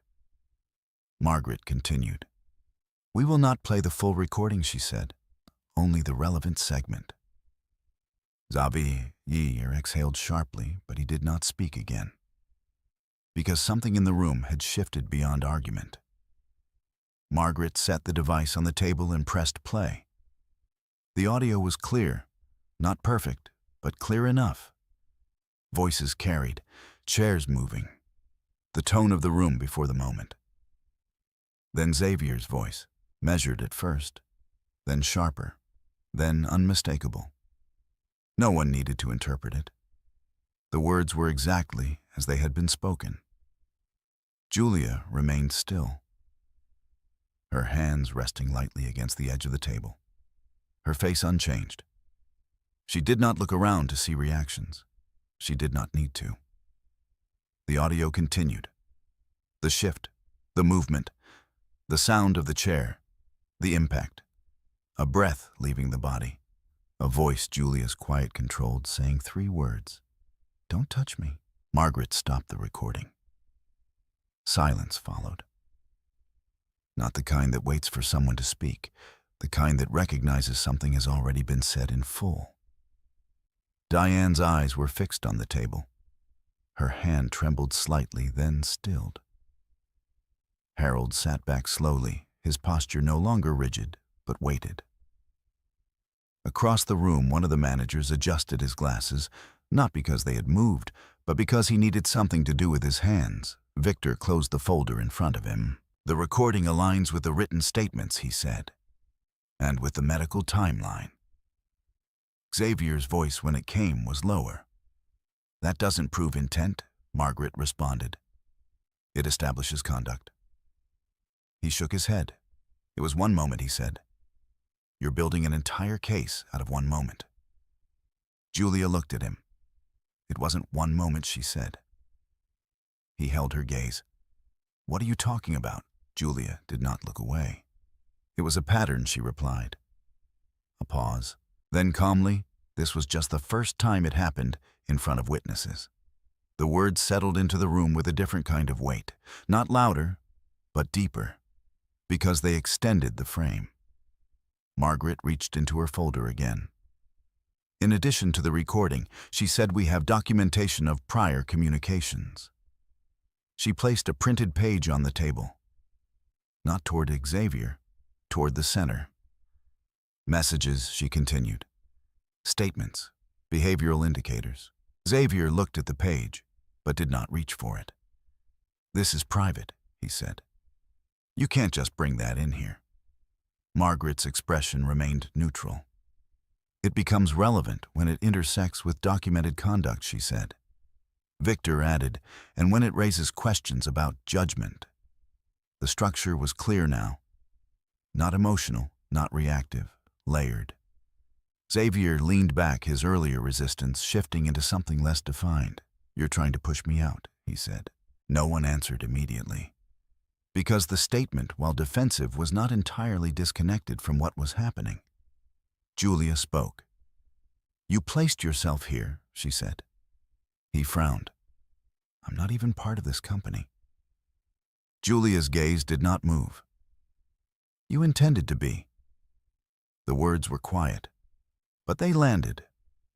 Because they connected the financial records, the conversations, the assumptions, everything that had been building beneath the surface. Victor opened another document. The financial transfers we reviewed earlier, he said, suggest preparation. Xavier Sayer looked at him. For what, Victor did not hesitate. Access. The word was simple, but it reframed everything. Harold closed his eyes again briefly, then opened them. This is serious, he said, not to anyone in particular, just into the room. Diane nodded slightly, her expression distant now, as if she were seeing something she had chosen not to see before. Margaret closed her folder. The next steps are procedural, she said. Internal review followed by formal recommendations. Xavier let out a slow breath.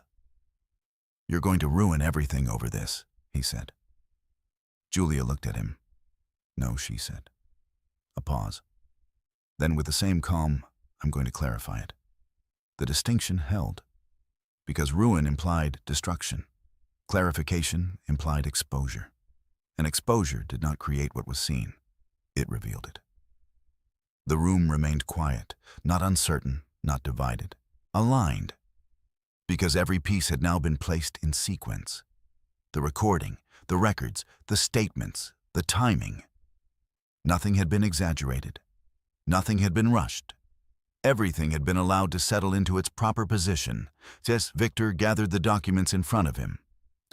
The audit will proceed immediately, he said. Effective today. Margaret added, legal filings will follow as appropriate. No one asked what that meant. They understood. Harold looked at Julia again, not with the same certainty he had carried before, but with something closer to recognition. You planned this, he said. Julia held his gaze. No, she replied. A pause. Then I prepared for it. The difference was subtle, but exact. And in that difference, everything that had happened found its place. Because preparation did not create the moment. It ensured that when the moment came, it would not be lost. Julia rested her hands lightly on the table, her posture unchanged, her voice steady. Is there anything else, she asked? No one answered. Because there wasn't. Not in this room, not in this moment. What remained would happen elsewhere, through channels that did not depend on opinion, only on record, only on sequence, only on what had already been made impossible to ignore. The meeting did not end with a declaration. There was no formal adjournment, no decisive statement that marked a clear boundary between what had been discussed and what would follow. Instead, the room shifted gradually, almost imperceptibly, as people began to gather their documents, close folders, and stand. Process had taken over, and once process begins, it does not require ceremony. Julia remained at the head of the table a moment longer than everyone else, not to assert position, but to allow the transition to complete, without interruption. Victor approached her first. "The audit team is already assembling," he said quietly. "We'll begin with the accounts flagged in the report." Julia nodded. "Keep the scope narrow at first," she said, "then expand only where the data requires it." Victor understood. Not aggressive, not reactive, precise. "It will be done," he said. Margaret joined them, her folder now closed. "I'll initiate the filings this afternoon," she said. "Protective measures first, then formal action." Julia turned slightly toward her. "Timeline initial submission." "Within hours," Margaret replied. "Court acknowledgement within 24." Julia accepted that without comment, because timing, like everything else, had already been considered. Across the room, Xavier stood alone. Not physically isolated, but functionally separate from the structure that had just formed around him. People moved past him without acknowledgement, not out of hostility, out of recognition. He no longer occupied the same position he had when he entered the room. Harold approached slowly, not with authority, with caution. "Xavier," he said. Xavier didn't look at him immediately. When he did, his expression had shifted again. Not defensive, not fully resigned, something unsettled. "You heard all of it," Harold continued. "I heard what they wanted to show," Xavier replied. Harold's jaw tightened slightly. "That's not how this works," he said. Xavier let out a short breath. "No," he said. "It's exactly how it works." Diane stood a few steps behind Harold, her arms folded loosely as if unsure where to place them. "Xavier," she said softly, "this isn't something you can push past." He looked at her. "And what do you want me to do?" he asked. There was no answer, not a simple one, not one that would return anything to what it had been. By early afternoon, the filings had begun. Margaret worked from her office, each document prepared with the same structure the meeting had followed. Clear, sequential, supported. The request for a protective order was submitted first, not as an accusation, as a precaution. It included the medical report from Dr. Emily Carter, the verified timeline from the hospital intake, the recorded audio segment, a summary of witness presence. No exaggeration, no interpretation, only alignment. Within the same submission, a separate motion was filed to formally restrict direct contact pending review. Not permanent, not final, but immediate. Julia returned home that evening, not because the house had changed, but because she had. The front door opened with the same quiet sound it always had. The interior looked exactly as she had left it. Clean, ordered, undisturbed. But something in the space felt different, not heavier, more defined. She moved through the living room, slowly taking in the details, without pausing on any of them. Her phone vibrated once in her hand.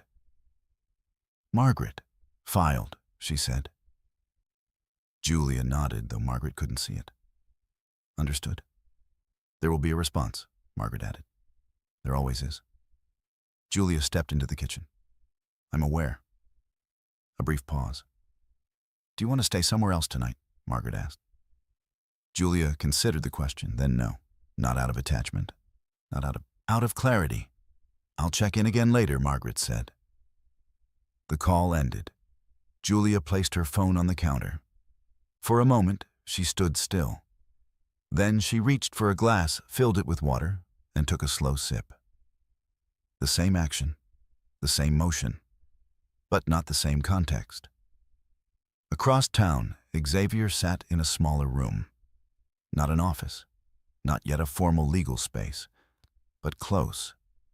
A consultation room in a firm that had agreed to meet on short notice.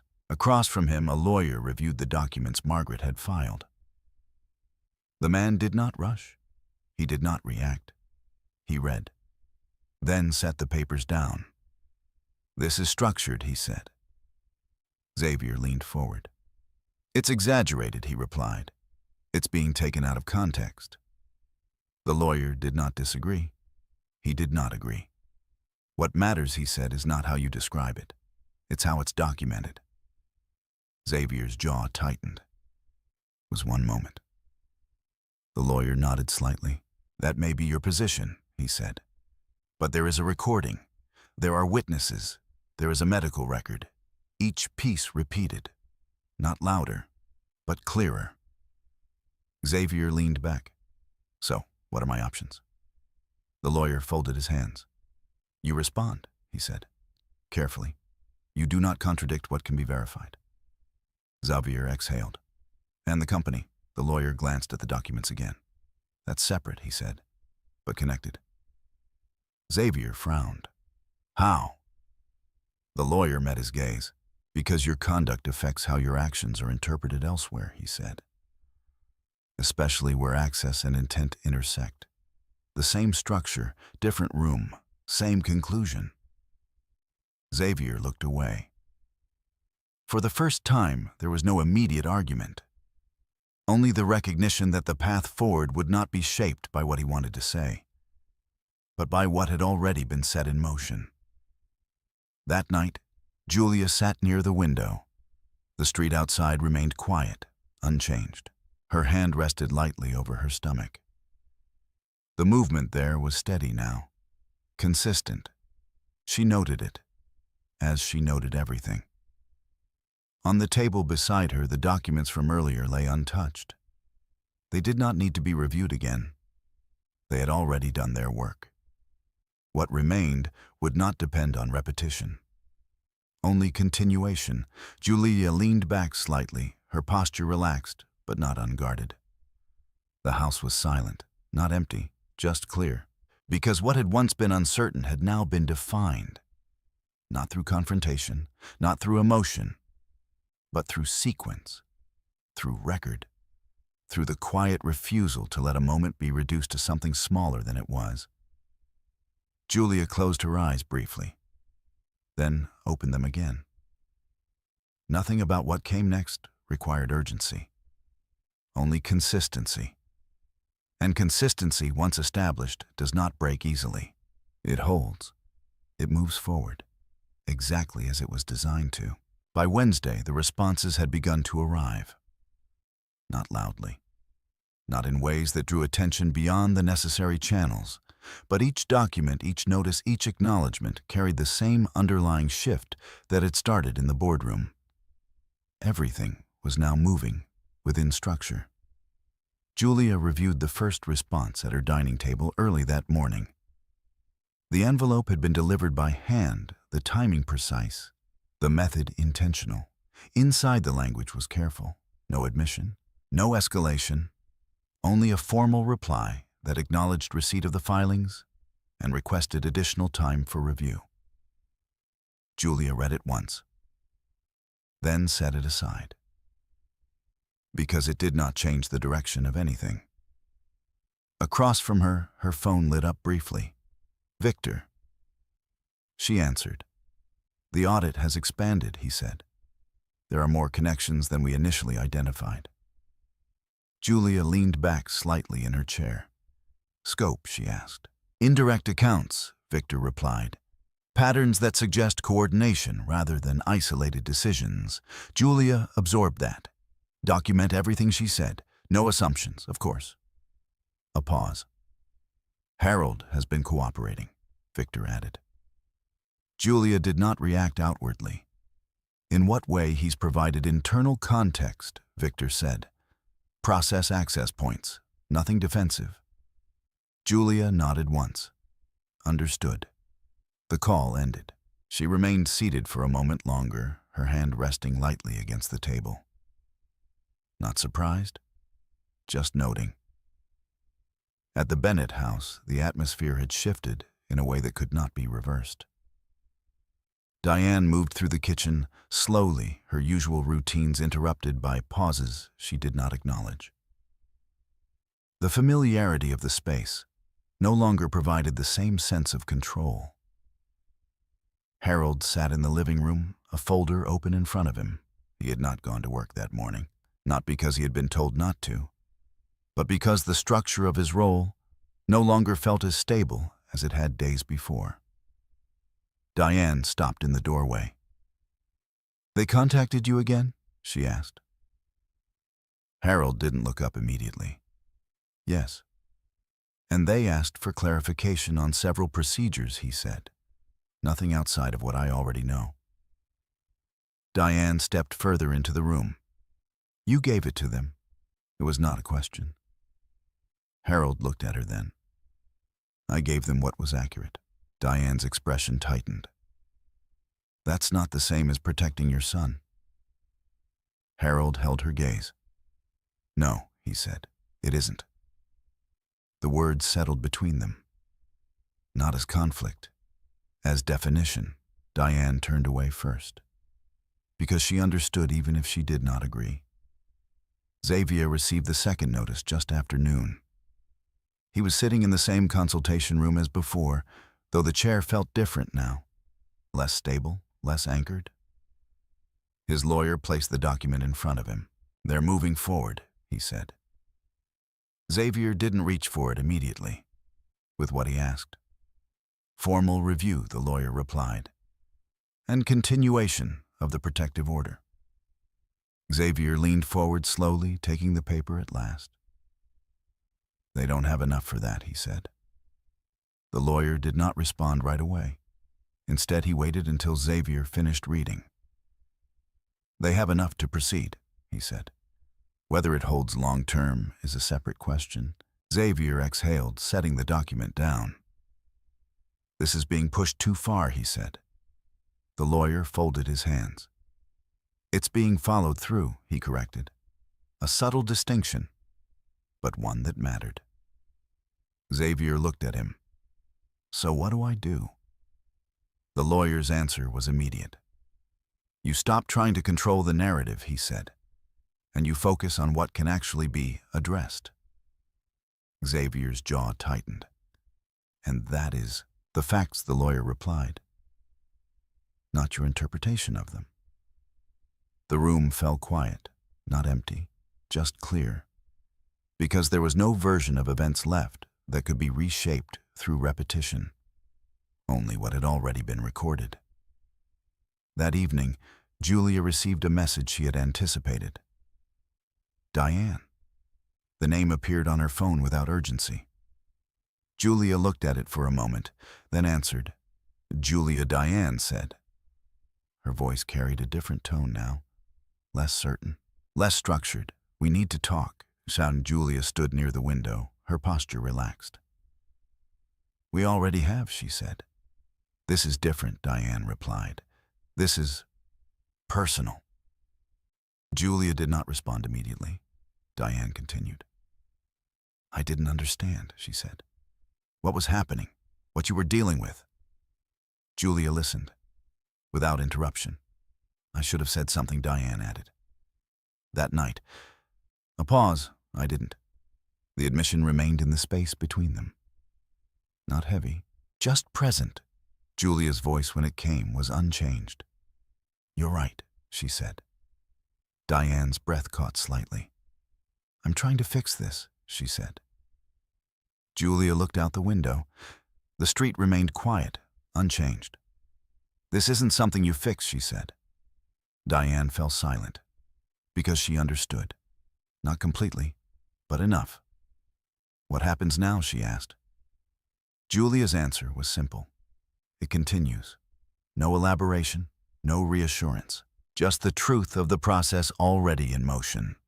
The call ended shortly after, not abruptly, just without anything left to add. Later that night, Julia sat in the same chair she had used days before. Her hand rested lightly over her stomach. The movement there was steady, consistent. She noted that, as she noted everything. On the table beside her, the documents remained in place, untouched. They no longer required review. They had already entered the system. The part that followed would not depend on her presence in a room, only on the structure she had already set. Julia leaned back slightly, her breathing even.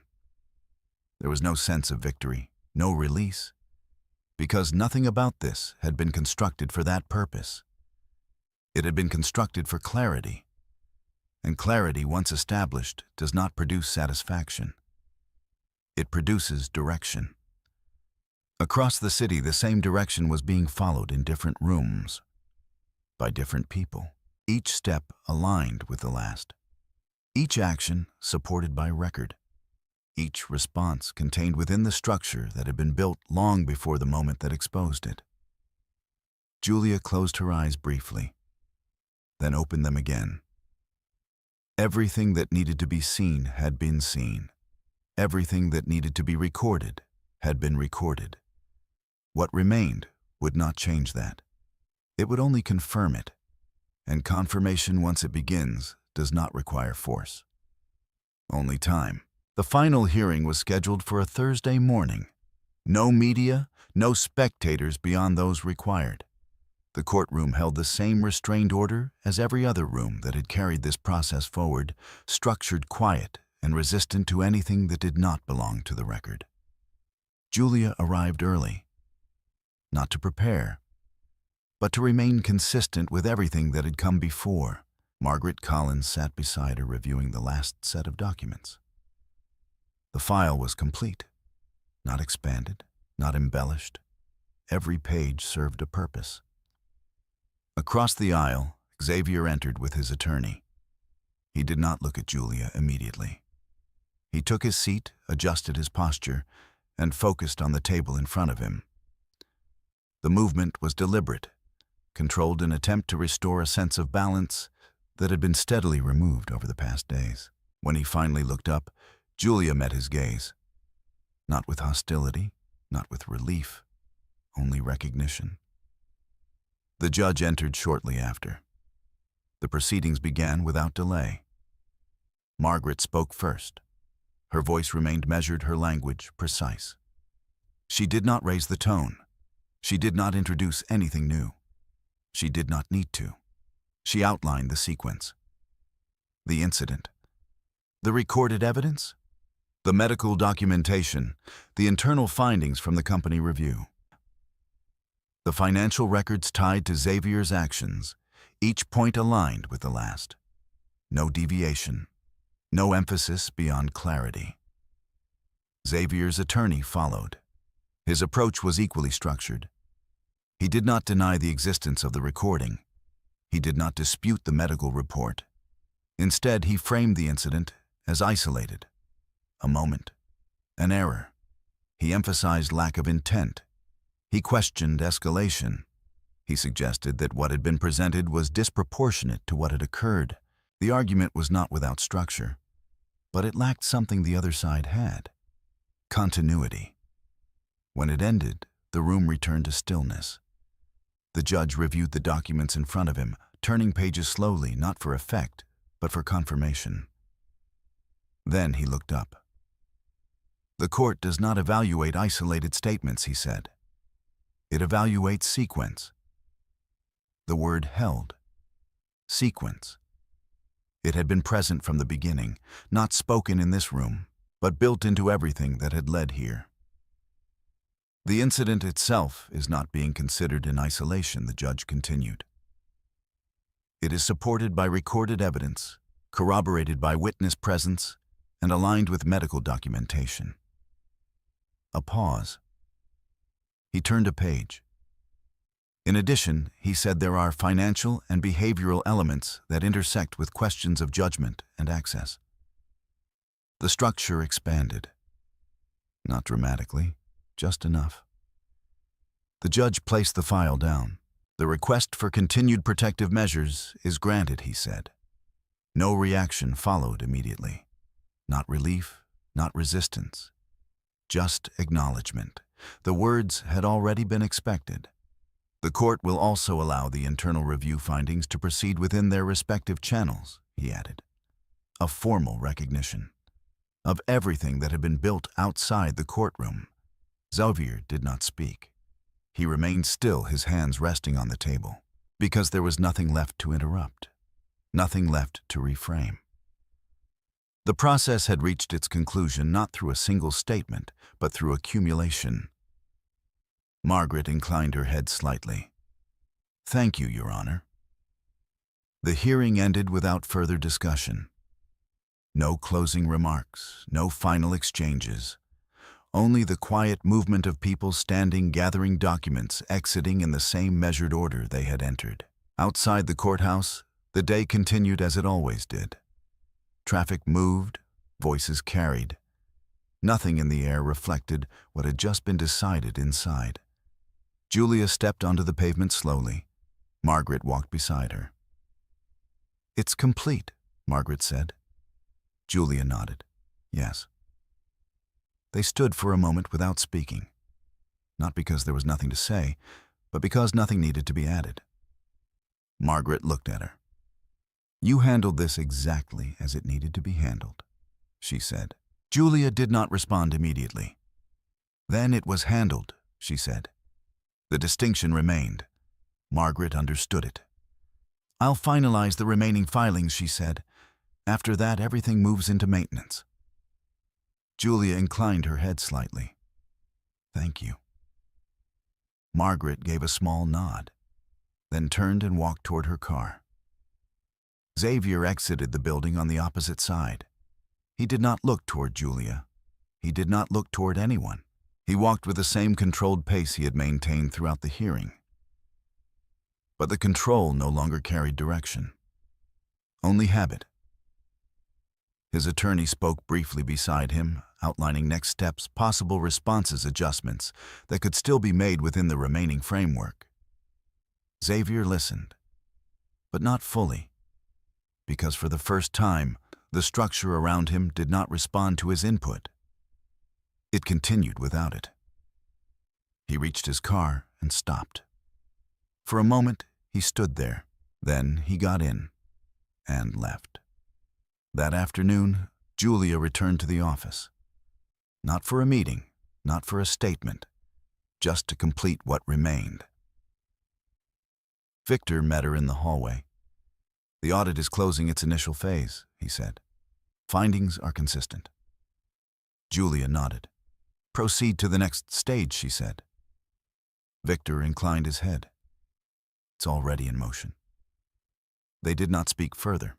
There was no need, because everything now followed the same pattern, clear, sequential, unaffected by anything that had already been resolved. In the evening, Julia returned home once more. The house remained unchanged, the same quiet, the same arrangement, but it no longer held uncertainty. She moved through it without pause, setting her bag down, placing her phone on the table. Her hand rested lightly over her stomach. The movement there remained steady, consistent. She noted that. Then she walked to the window and looked out. The street was the same, unaware, unchanged. But that had never been the point, because what had changed was not the world around her. It was the structure beneath it. And that structure would continue to hold, not because it had been forced, but because it had been built correctly. Julia stood there for a moment longer, then turned away. There was nothing left to prove, nothing left to reveal, only what came next. And what came next did not require explanation, only continuation. The story does not end where the process concludes. It lingers in the space after. In the quiet moments where nothing dramatic happens, yet everything has already changed. Julia did not walk away with celebration. She did not look back for acknowledgement. What she carried forward was not victory, but clarity. And clarity, once earned, does not need to announce itself. There are moments in life when silence is mistaken for weakness, when restraint is seen as absence, when patience is interpreted as submission. But sometimes silence is simply timing. Sometimes restraint is structure. And sometimes patience is preparation. What unfolded here was not sudden. It was not impulsive. It was built piece by piece long before anyone else recognized it. And when the moment came, it did not explode. It aligned. If you've stayed with this story until the end, you've seen how truth doesn't always arrive loudly. Sometimes it arrives quietly and stays. If you're watching from somewhere in the world right now, I'd be curious to know where and what time it is there for you. Stories like this move differently depending on where we are when we hear them. And if this kind of story where strength is quiet and justice is patient means something to you, you're welcome to stay for more.